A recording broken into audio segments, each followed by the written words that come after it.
addiction specialist. I'm Dr. Bob Weathers, very happy to be here with you, and I've got my friend Odie Martinez accompanying me. We have Austin Armstrong in the studio. He's producing today's show. Odie and Austin work on this every week through multiple platforms. Let me mention to you that you can access previous podcasts, which we'll be referencing today. You can access those through multiple sources. You can go through YouTube. You can go through Beginnings Treatment Center, who sponsor us along with Therapy Cable. And you look up podcasts on Beginnings Treatment Centers, and there's a whole year's worth of podcasts. You may be accessing us through the Facebook group, Ask an Addiction Specialist. All roads lead to Rome, and we're glad that you're here with us. So thanks for joining us. A real quick word about my background. By the way, a word to those this week. We've had fires throughout California this week, and a word of support and solidarity with those that have really suffered in this experience. We're here in Orange County, but the air has been extremely dry, and there's particulate matter in the air. And so I'm going to be sipping water today because I've been noticing the last few days that my throat gets drier than usual. So bear with us. We're pleased to be here. My background's in psychology. I teach locally at a university, California Southern University. I was working this morning on reviewing 3 different doctoral projects. I work with about 2 or 3 dozen students who are currently doing their doctoral projects in and around the topic that we'll be looking at today, as we have typically, looking at issues around addiction and recovery. And I'm very, very grateful to be able to do that work. And it suggests the perspective that Odie and I bring to the conversation is primarily a psychological perspective. And there are multiple perspectives, and we've discussed this in previous podcasts, multiple perspectives, all of which I see as being pertinent and valuable in discussing addiction and recovery, including a biomedical perspective, for sure a spiritual perspective, which is central to the 12-step programs, for example. Also feel like there's a lot of worth in looking at sociological and legal perspectives on addiction and recovery. And we can certainly look at cultural attitudes towards addiction and how that impacts so much recovery from addiction. So we'll be primarily coming from a psychological perspective. That's my own background.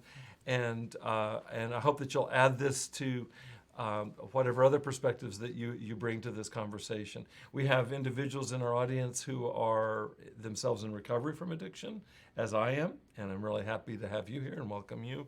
We have the loved ones of those that are in recovery who've been affected by and want to understand addiction recovery. You're very welcome. We also have treatment healthcare professionals that are with us today who are interested in adding new knowledge to your armamentarium of working with addiction. So we're honored to have you with us as well. Part of my work, I just was talking with Odie and Austin. I came from Beginnings Treatment Center today. We've relocated to a new setting in Costa Mesa. Just came there today, and I come fresh from the men's group every Wednesday afternoon. My work there is as a recovery coach, and most all of what I do is in the realm of recovery these days. And a good bit of what I do is I lead about 8 groups during the week, and I work with a number of individuals and couples and families all around the issue of addiction recovery. And so it keeps me in the field as well as feeling committed to my own recovery. So that's a little bit of my background, and it informs very much where we're going to go in any given session, including today. The last 2 weeks, we took 2 weeks to cover what I referred to as the roots of addiction, looking at the psychological origins of addiction. And I promised last week, and we're going to discuss this today. Today's topic is the way out of shame. By the way, please feel free to submit any comments or questions you have that may come up as we're going along here. Austin is faithful in sending your questions and comments to Odie and I, and we do our best to discuss them. So I want to invite you to interact with us today. We'll also have a couple, 3 exercises later on. So if you have a piece of paper or if you have a tablet handy for writing some notes, that will serve you as we go along too. So the topic is the way out of shame. And we've covered shame in considerable detail in recent podcasts. It's enough right now to say that from a psychological perspective, we see shame as one of the primary roots of addiction. That feeling of feeling like we're excluded from a social group or don't feel good about ourselves is really how we understand shame. and that we've looked at in great detail how this serves as one of the roots or origins of addiction. In fact, the last 2 podcasts address this specifically. Now, the natural move, it seems like to me, would be to want to do what we can to silence shame. We have an image here of what I think would be instinctive for us, would be just coming, what can I do to erase or silence shame? And in fact, this is where it gets dicey, because as I meet with the individuals I meet with every week who are early in recovery from addiction, most all of them are fully aware of shame and have found a successful way in the short term to deal with shame, to eradicate shame. And unfortunately, that's via the addictive behavior. And so whether it's a substance or another behavior, one can at least temporarily find an oasis free from the weight, the burden of shame.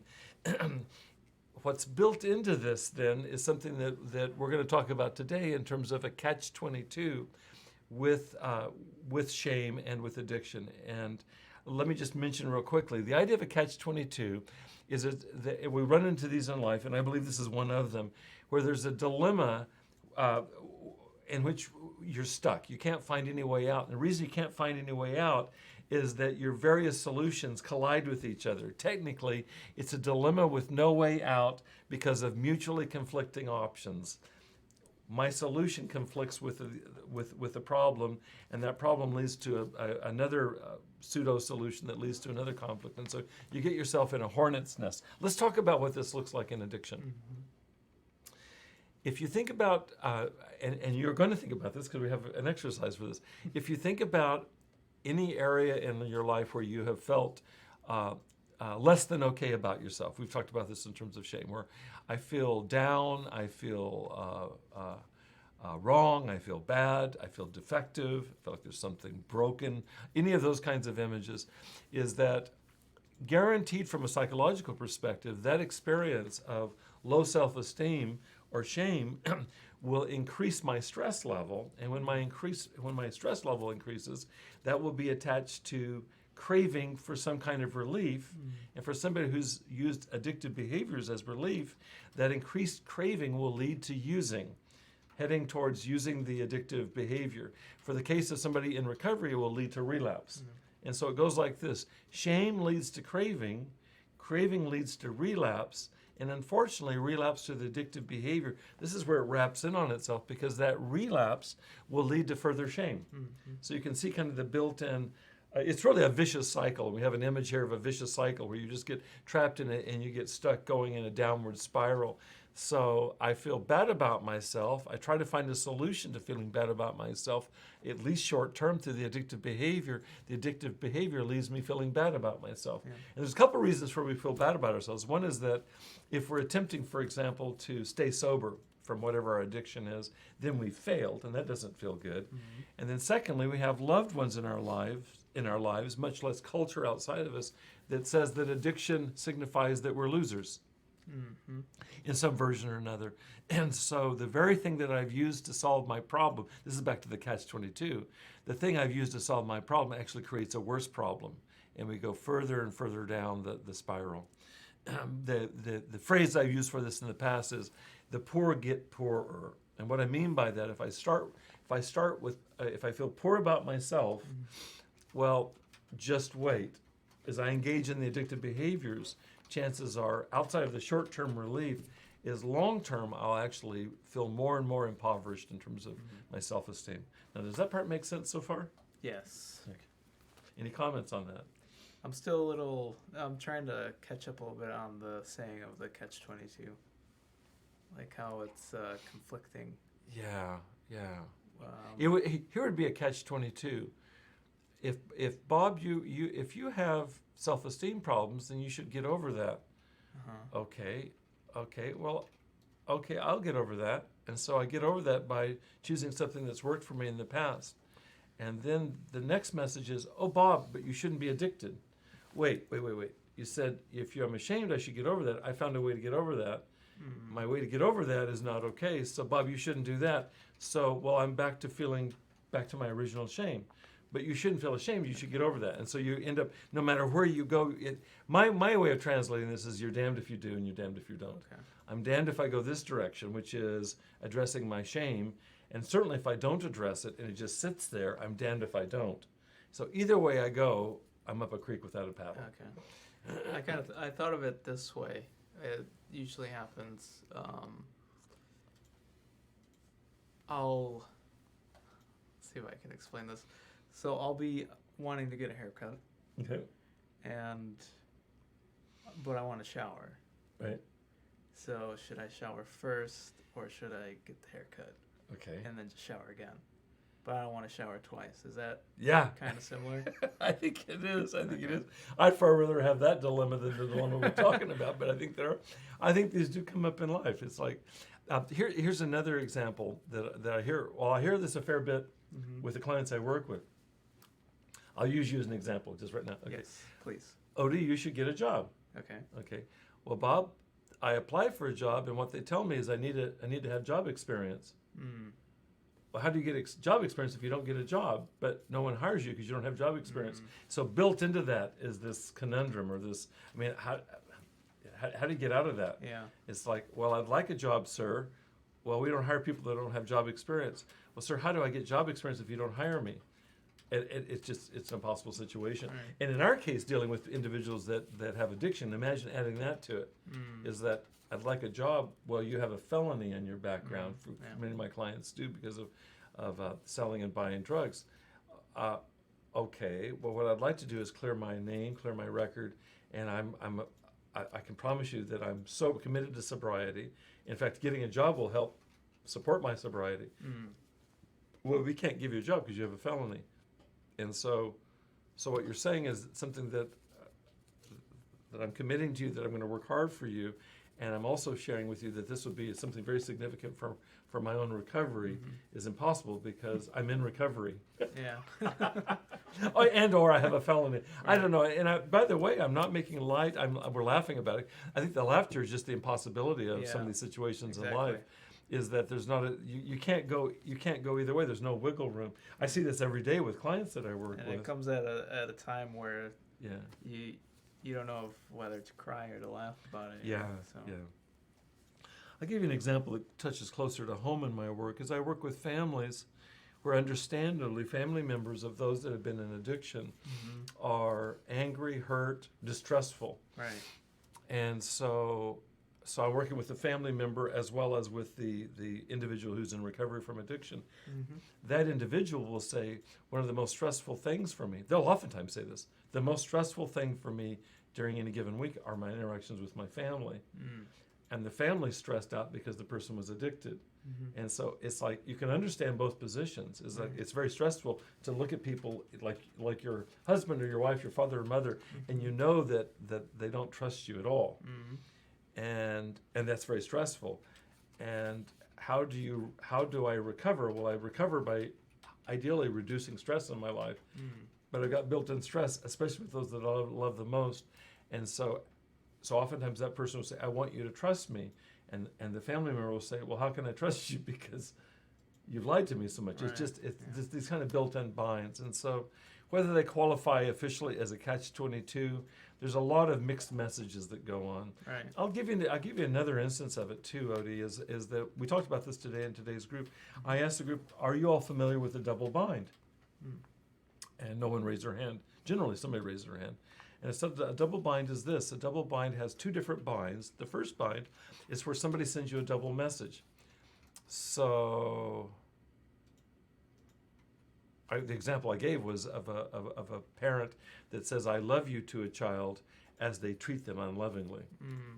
Okay. And there's a whole range of treating somebody unlovingly, including right down to abusing them. And so that's a double message. It's a conflicting message. That's just the first bind. The second bind is that person has power over the person that's saying the double message has power. In fact, the words I used today has survival value for the person who's receiving them. So, for example, the parent of a child has survival value to that child. Right. So not only is there a double message coming in that's confusing, you say you love me, but you don't treat me that way. Yeah. And then secondly, and you have power over me.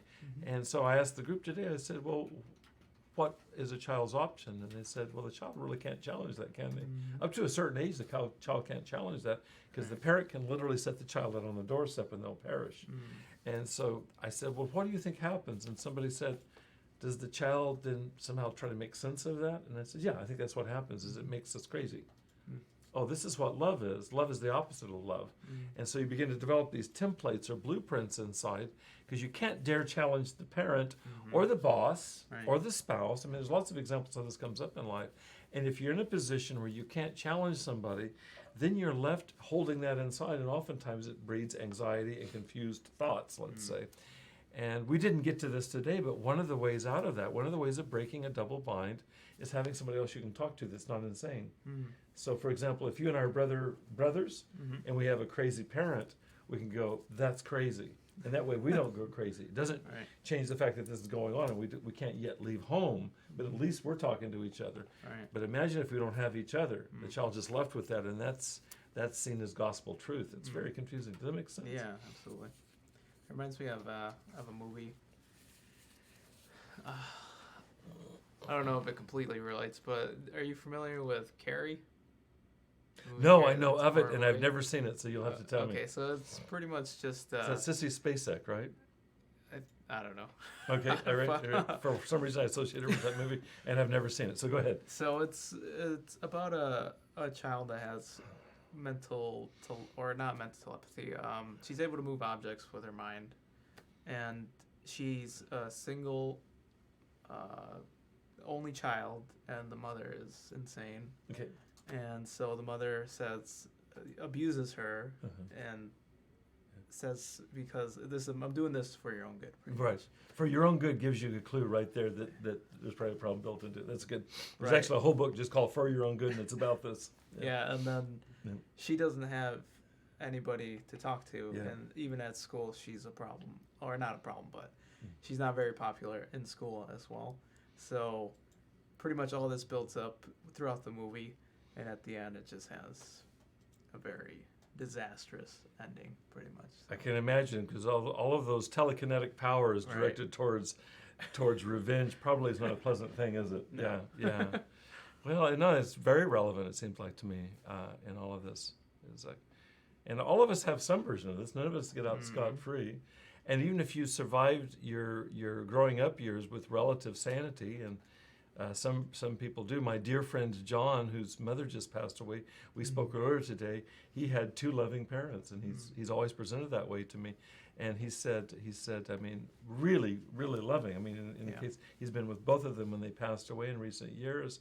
And what I was struck by is I said, I have any number of friends and acquaintances, and it's so unusual to have somebody who had two parents that was that nurturing and that really affirming his whole life. I mean, it's really extraordinary to me. And I can see that as it manifests in my friend John's life. Is he's incredibly loyal, he's got a lot of strength of character and ethics, and so it's really a beautiful thing to see that.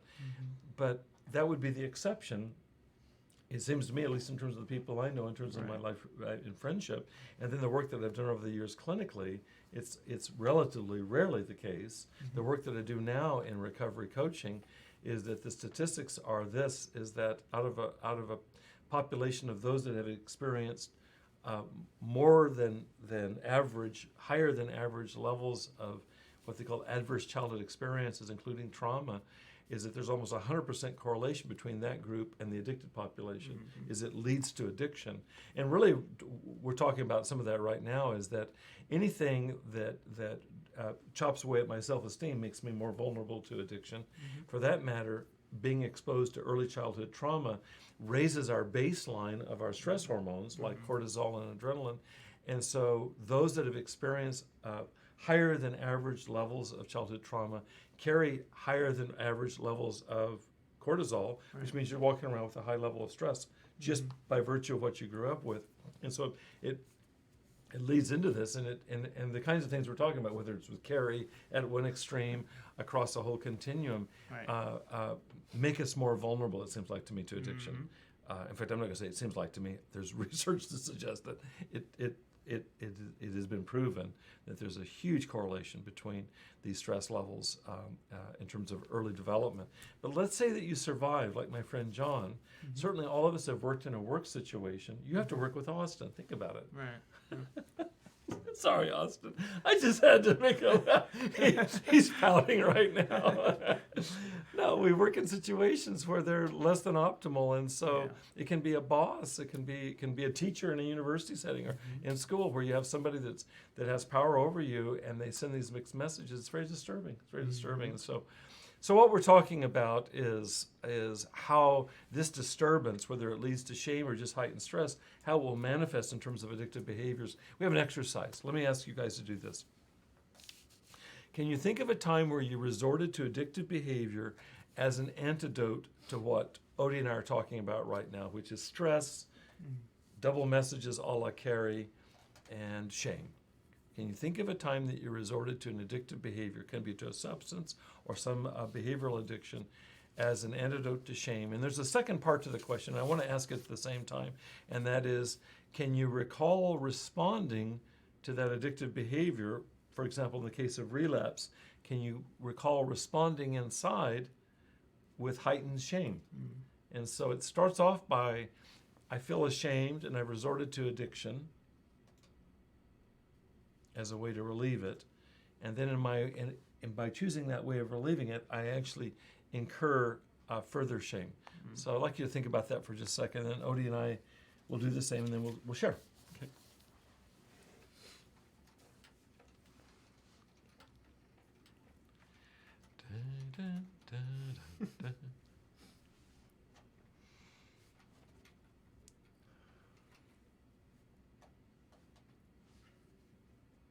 Do you have a thought about that? Invite that, and I'll also respond, and invite our audience, if you care to share something with us, you're welcome to. Odie? I was thinking about, I sometimes. Sorry. It's okay.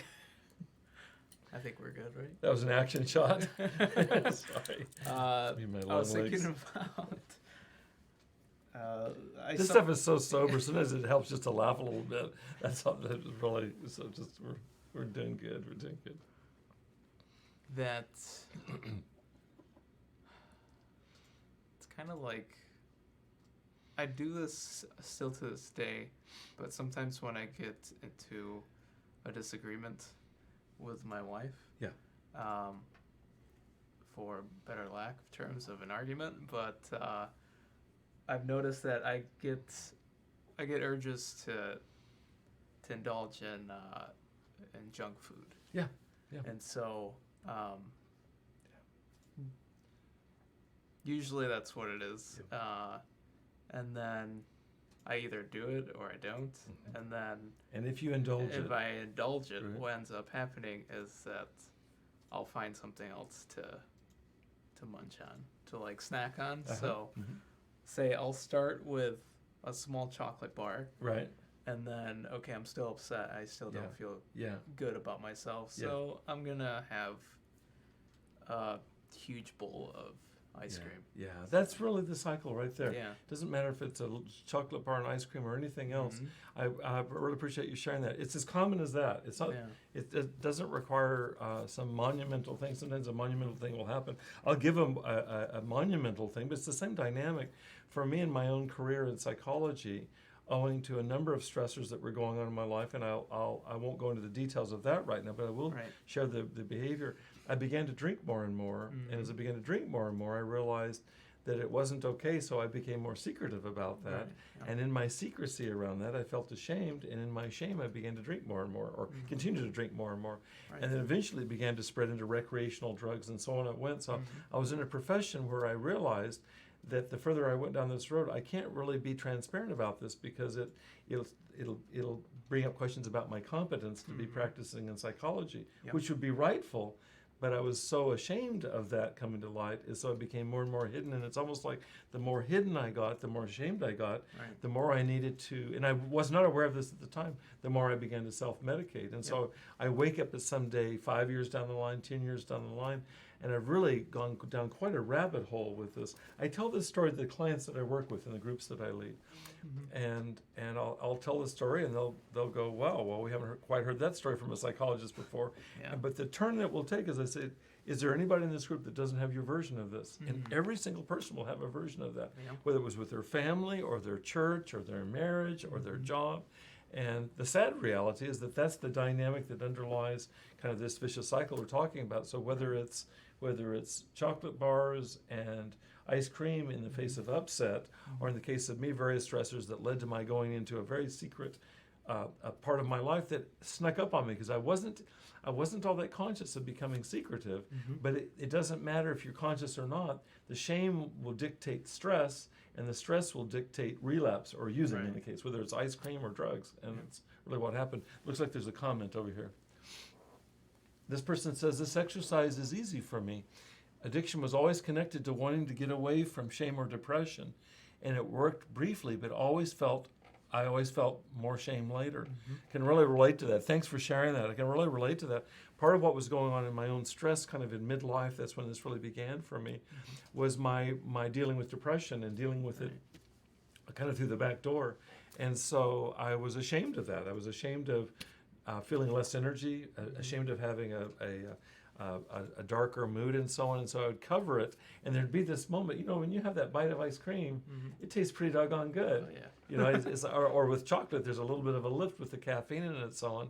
Well, imagine any substance, and it can be anything from chocolate to alcohol to meth, and I deal with clients that deal with meth, and they describe the experience. In fact, I just went to see the movie last night that's out right now called Beautiful Boy, and it's a story about a father dealing with his son in meth addiction. I met the father about 6 years ago, and his son was newly into recovery. And at the end of the movie, they said his son now has 8 years of recovery. So if I met him 6 years ago, he's made it all these years, which is amazing to me. It was a really powerful story about addiction, and it feels really true to the bone with the experience of addiction. And you wouldn't have to be a meth addict to see that movie and realize that's how that can go. And it's whether it's, again, on a continuum from what you shared all the way to something as serious, in this case of heroin and meth addiction. I deal with the latter a lot, but when I share my story, there's no one in the room that can't relate to it. And by the way, though I've never been addicted to heroin or methamphetamine, when clients tell their stories, I feel like I can completely relate to it. Because as we've talked about it, addiction is addiction. And so if you understand the dynamics of being enslaved to something, it's a matter of the substance. And some substances are definitely more dangerous than chocolate. That's for sure. I'm not equating those. But the dynamic or the inner process of addiction is addiction. It's really recognizable. And there's another comment over here. This person said, I had the secrecy thing too with my addictions, and the secrecy was very stressful, and that created more shame, etc. Yes, that's the cycle you get into. That's the cycle I got into. I sometimes joke about this, and it's really not funny. As I say, there's not an addiction problem in psychology, because if you have an addiction problem in psychology, then you become an ex-psychologist. And so there's no psychologists that have addiction problems because they're all former psychologists. And I'm only giving that as an example. If there's not a means for discussing it, if there's not an avenue for coming out about it, and we're working on this in psychology right now, medicine and law, for example, have alternatives where you can go to your boards and say, I've got an addiction problem. You can't do that yet in psychology. So it really, already there's whatever shame I had, and then there's the professional stigma is like, if I come out about this, I will be an ex-psychologist. Ironically, I became an ex-psychologist, which was fueled in some ways by my hiddenness and my secrecy. I have talked to the board about this. They know about this. Somebody asked about the movie. How was the movie? I highly recommend Beautiful Boy. It's out right now, and it will be out for a nanosecond because it's dark, but it's also inspiring, and it stars, what's the name of the actor? Steve Carell, yeah. He does an incredible job as the father, and the son is the one who was nominated, and he may have won the Academy Award last year for the movie Call Me by Your Name. The French, it was just, he plays the son, and by the way, the actor's French. how can a French actor sound more American than I sound? It was unbelievable to me that he was able, there was no vestige of that. That's a side thing. Yeah. But the father and the son, to see their interaction for the movie, virtually every frame of the movie has one or both of them in it. And it really, it's an incredible movie. As I was watching it, I was thinking, I would want every client to see it. I would want every client's loved one to see it. I'd want every treatment professional to see it. It's a beautiful boy. It's out right now. The author is David Sheff. He's the one that I met 6 years ago, and I was early in my own recovery. He spoke here locally in San Clemente with a packed house talking about this story, and it was extremely moving to me. He's a journalist who's extremely well-spoken and also well-written, and there's 2 or 3 books out right now. His son has written a book, and I have that book. I've yet to read it. It's just simply called Tweaked. It's about the experience of being on meth. Beautiful Boy is the first book, and there's a second book by David Sheff, and I have them on audiobooks, and so I've listened to them, but I really highly recommend this. It's an incredibly non-romanticized view of addiction that feels really close to the bone with any addictive process. And as we've talked about here before, there's none of us that haven't been touched by addiction, either personally and or with loved ones. So highly recommend the movie. It's really, I'm glad that we had a chance to talk about it today. So what we're talking about is this dilemma where you get locked into shame and secrecy, or conflict that isn't resolved by a chocolate bar and needs ice cream, and so on it goes. And that's really what we mean by the catch-22, is that there's no way out of it. I don't remember this story very well from Brer Rabbit, but you can probably help me with this. Isn't the case that somebody sticks their foot in tar, and then once you get in it, you can't get out of it, and the more you try to move, the tarrier you get, and you get stuck in this. I mean, the image I have is of quicksand. I've never been in quicksand, but the image I have is if you get in it, as you fight to get out of it, it actually takes you down further into it. And so that's my sense oftentimes around addiction. So that begs the $1 million question for today. How do you break the hex of addiction's catch-22? How do we get out of the quicksand? I want to tell you a story, and it's apropos of the fires that we've had, and I say this with great sobriety. In Northern California, an entire city was burnt to the ground, Paradise. I know Paradise from years gone by, and it makes me really, really sad, with great loss of life in Paradise. And then here more locally in Malibu, Thousand Oaks, on the heels of a mass shooting last week, was this horrible fire that affected San Fernando Valley over into Malibu, including where I used to live in Bell Canyon. Really been hit closely by this, the most loss in any fire in the history of California just happened this last week. And it reminds me, and I think I've mentioned him before, I had a former client in one of my groups who happened to have been a Native American, raised on reservations, who was also a firefighter. And what he told our group was that in the Native American tradition, they have this idea of how you have to fight fire with another fire. And that's an image that probably we carry, but he talked about it very technically.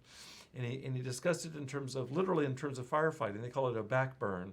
So if a fire's coming this direction, you send a fire towards it. It's also called a controlled burn. And he got really tight.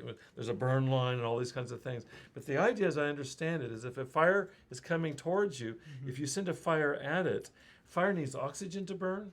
And so this fire will actually take away oxygen that will kill off this fire. Is that the fire, they meet each other in the middle, and they both absorb all the oxygen, and they'll burn themselves out together. So that's kind of the idea of fighting fire with another fire.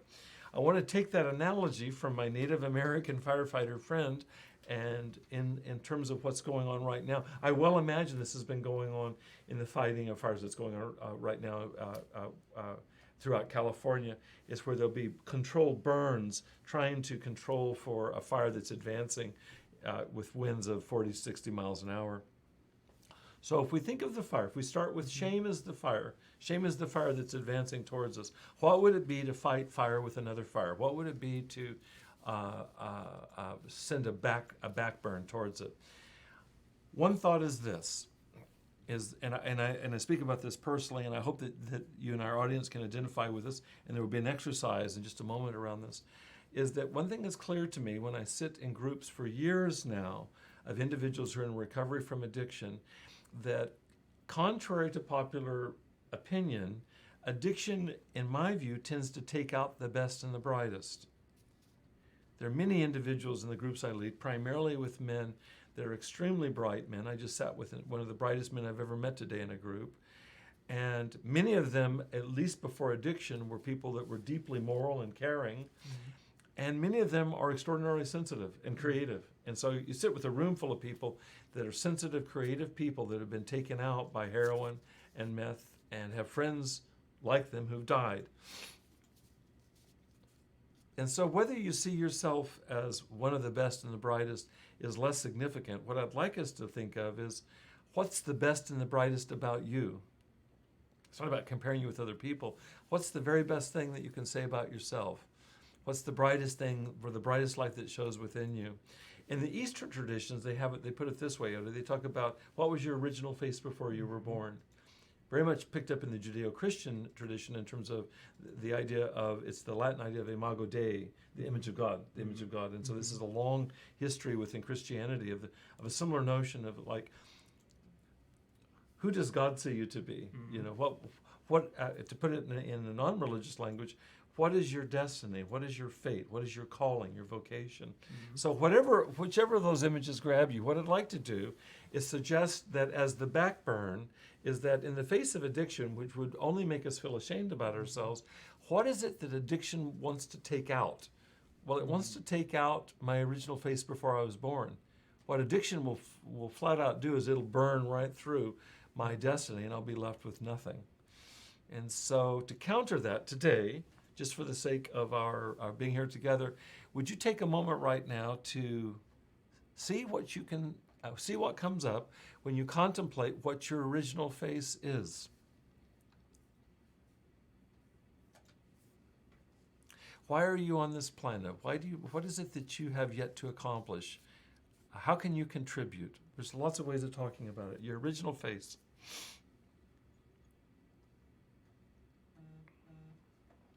Somebody's calling it in right now.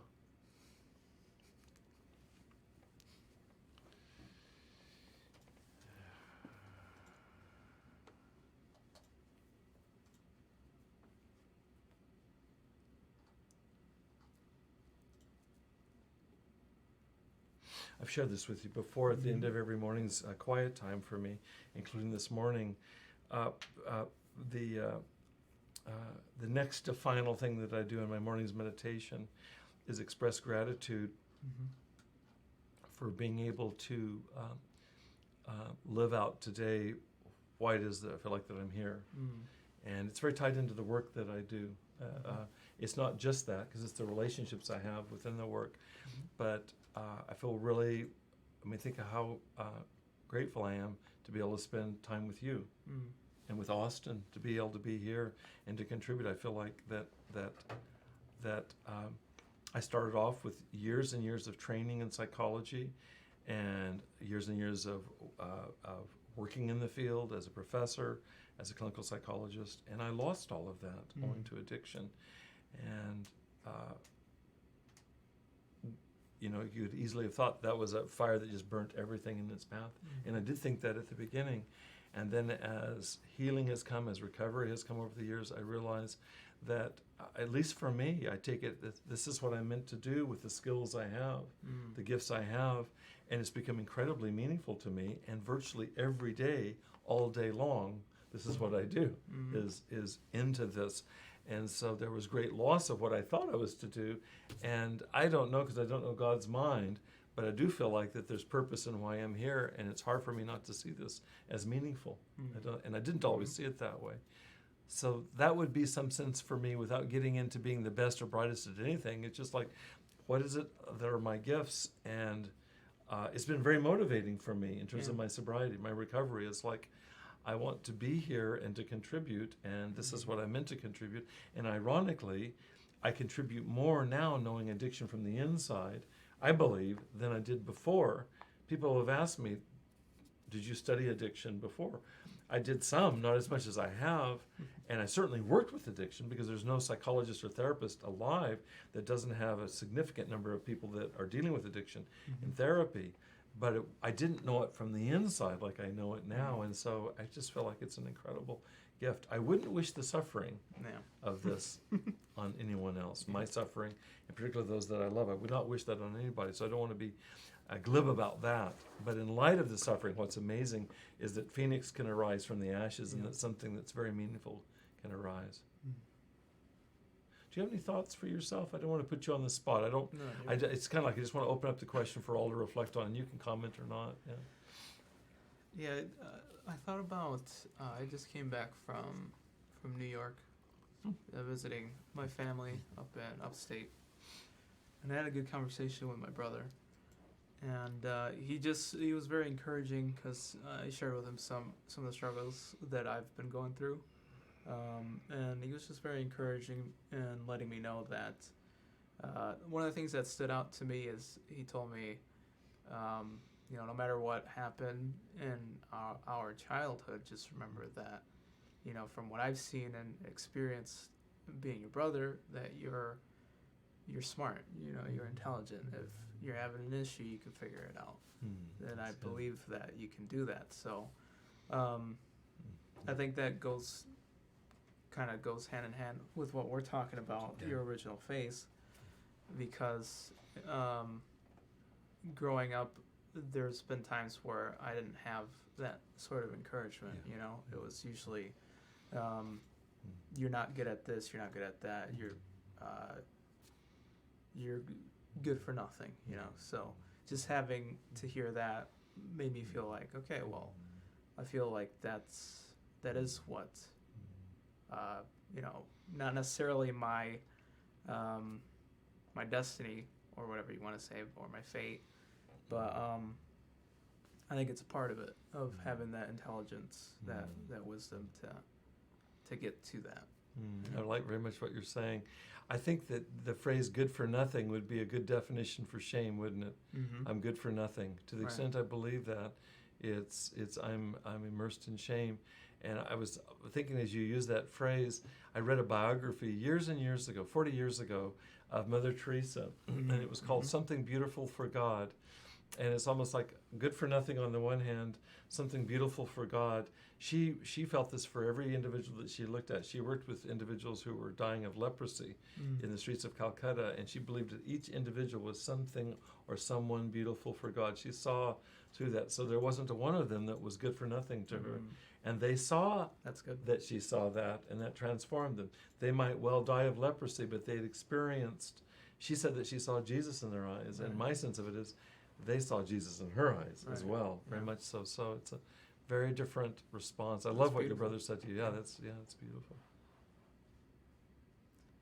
This is what addiction will take out. It will flatten this. And so what we need to do, and I think we're doing it in this conversation, and your brother did it with you, is take addiction, whatever it is, and understand it. I think there's value in understanding it psychologically, so that's why we spend a lot of time on this. It really, to understand something is to be able to externalize it, to hold it at arm's length. If I can objectify this yucky feeling of being good for nothing and begin to look at it, oh, this is what makes me so unhappy inside my own skin. This is what stresses me out. This is maybe what triggers addictive behaviors. If I can externalize that or put that at arm's length, that's half the battle won, it seems like to me. We've talked about this in conversations before, is that shame has the effect of paralyzing us. We get, speaking of quicksand, we get stuck in the quicksand of shame. It's actually a freeze response inside the brain. It's like a deer in the headlights, bam, just completely frozen. And I think the kind of information you're talking about when you go home to New York and talk to your brother, he's giving you information that you didn't have growing up. Yeah, exactly. And that information will free you. I feel like the same around this that we're talking about. If I can remove the shame, if I can just understand shame in relationship to addiction for what that cycle is and hold that at arm's length, if I get caught in it, it's something I want to conquer, but it's not me, because who I am is what your brother sees in you, or what Mother Teresa saw in the lepers in Calcutta. Who I am is its original face, and if I have access to that, that's the fire that I want to grab a hold of. I do believe that fire can be stronger than addiction. I think it takes really holding on to that, and it takes being able to nail our foot to the floor so we don't have access to our addictions. But we can unlearn old reflexes and begin to live into this. That's really at the core of my prayer in the morning, is gratitude to God for being able to live out my original face when not so many years ago I was stuck in self-loathing, self-doubt, shame, and an addiction. So if we go back to that earlier image of silencing the shame, now we're really talking about coming at it not from silencing it by putting it out, by numbing it out, but it's literally by silencing that sucker, by backburn. It's just like burning it right out.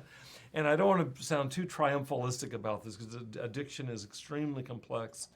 But to understand the psychological aspect of it, if my addiction is in many ways a function of the stress that I undergo, if the most stressful human emotion I can experience is what we're talking about, being good for nothing, then if I can root out that being good for nothing, doesn't it stand to reason I'm going to lower my stress level, be less vulnerable to eating chocolate, ice cream, and taking drugs? And everything in between. It's that's really the logic of it. And there's something about that kind of takes the oomph out of addiction. It's like, okay, this is a human thing. We all know addiction to something in our lives. What can I do strategically to knock the legs out from underneath it? Yeah. So there's hope here, it seems like to me. We'll summarize as we wrap up. There's hope here. There's two avenues of hope, it seems like to me. Avenue number one is being able to externalize the enemy, and the enemy is addiction. Be able to externalize that. And when I say externalize it, it means I'm not addiction. I'm not addiction. Addiction will come in and wipe out me, that's for sure. But I, Bob Weathers, you, Odie Martinez, we stand separate from addiction, and addiction will come in, and it makes false claims. It says, if you just eat this ice cream, you'll be all better, And the sucker wraps around you like a serpent, and the next thing you're in its stranglehold. The same with any addictive behavior, it seems like to me. So let's externalize that our foe, that enemy, addiction. And also, we can talk about affirming ourselves as maybe the strongest, back to the example of fighting fire with another fire, reminding myself that I am infinitely more powerful, is that the rest? There's so much more resource in my original face than shame or addiction. And you grew up with that wasn't the message you got. I grew up the same way. Many of us do. Right. And every time your brother says that, that's gold. As far as I'm concerned. Every time that I remind myself in my morning prayers of why I'm here, it's reminding myself of maybe what I didn't grow up with, but I can do that now. There's a developmental psychologist, Daniel Stern, who I love dearly. I highly recommend his book, The Interpersonal World of the Infant. That doesn't sound exciting, but it is. I used to tell students that reading that book is like reading the Bible to me, and they began reading it, and they came to the class and said, no, it's not. It's not like reading the Bible. Anyway, there's a comment, but let me continue. Daniel Stern, a developmental psychologist, talked about this, is that for every time you didn't get a message of being good for something, for every time you got a message that you're good for nothing, it only takes one comment from your brother now to eradicate 10 or 100 of those old messages. Right. So you don't have to go one for one. It doesn't take him going bam, bam, bam, bam. That comment, that interaction you had just now, recently in New York, that will cover a multitude of sins, basically, to use biblical language for that. And I like that, and I think that that's my experience, is that if you have a few people like your brother in your life, and then if you cultivate that in terms of your own inner work, you can actually begin to develop quite a momentum to this other fire, and it can be very, for me, it's instrumental in being able to fight not only addiction but also shame. There's a comment that came up. When you say externalize shame, do you mean talk about it with others? That's a start. That's one manifestation of it. What I mean by externalizing shame is inside of me, and in fact, shame makes me want to be secretive about it because not only does it feel bad, but it feels bad to have others see it. And so I think there's a lot to be said by being out about it. I really appreciate every time, Odie, that you bring your story here. And I do it the same way. It's one of the geniuses of all self-help support groups in and around addiction, including 12-step support groups, etc., is they all feature being able to talk about it. So literally, that ritual of talking about shadow is a way to externalize it. But I don't think it requires just that. I think there are other alternatives. I think getting it out externalizing can be reading good material about whatever it is that you've been caught in. I read a lot about shame. I read a lot about addiction. And as I get clearer about it, including reading the science of addiction and recovery, I feel less and less identified with what addiction has been in my life. And so that's a way of looking at it at arm's length. And think there's great value for those of you that are led this to write, to get it, to literally get it out. What we're trying to do is find ways to express what would like to stay inside and lure us into addictive behaviors, and getting it out, whether it's talking, thinking, or writing. I think those are all starts. I'll mention one other one too, because we have members of our audience I know that are artistic in nature, and I am, and you are, is that for me expressing it creatively through artistic expression. For me it's drumming, for somebody else it might be dancing, for another person. I have a dear friend I saw last week, he paints. It's like finding ways to express what's going on inside is a way of getting it outside. So all of those can be useful for externalizing. Thanks for the question. It's a really good question. Yeah. I'll tell you this, when you're working with couples, for example, that are in high conflict, one of the things you want to do is create what psychology calls a superordinate goal. And all that means is you take the conflict between, let's say between you and your wife, and if you can find some way to externalize that it's not about her and it's not about you, it's about something comes up, and it's almost like a third thing comes up. Can we look at that and see what it is? Because oftentimes it has a cyclical nature. You know, she'll say something, you'll respond, vice versa, and it's easy to pit against each other. But can you find something that both of you can be on the same side? Whatever that is that happens with this, that cycle, that's what we want to attack. It's almost like a distraction. What's that? It's almost like a distraction. I think so. Yeah. I think so. Like, I pictured it like bickering back and forth, and then something over here kind of pops up, and they just both kind of turn like, oh, let's talk about that. It's a perfect image of it. And in a sense, what we're saying is that shame is like a black hole. And we actually talked about this in one of our previous podcasts, the black hole of shame that just kind of sucks you into it. Can you get yourself out of being sucked into it by looking at it, by distracting yourself and looking at it? It's almost like from a higher perspective, from another perspective. Got it. Yeah. Okay. Yeah. So that's today's podcast. I really appreciate you all being here. And I don't believe there's any magic wands in this whole business of eradicating shame or eradicating addiction. But every time that we lay down a strand, like today's strand, I'm hoping that you can find some use in this. I hope that you'll go back and review the exercise. I hope that you'll share this with friends, Austin. I hope that you'll share this with others. And I hope that you come back next week, because next week what we're going to be talking about is waking up. And we're going to be talking specifically about waking up in the context of mindfulness. And so we've discussed mindfulness, and we may do a meditation next week. But we're going to be talking about what's it like to live in a way that you're awake. And we're going to talk about mindfulness as a way of living awake. And then we're going to tie that into how does that pertain to recovery. And so come back next week to wake up with us, okay? We'll be back next Wednesday afternoon. Appreciate very much you joining us today. If you have comments or questions for Odie or me, particularly for Odie, you can write them to me at drbobweathers.com. You can access me that way. You can also write through the Facebook group, and Austin will be good about sending your questions to Odie and me. Okay. Anyway, thanks for hanging in there with us today. We had a good time today. Talked about some serious stuff. I hope it wasn't too somber. And I wish blessings to you, blessings to all of those that have been affected by the fires. And we will see you next Wednesday. Take care.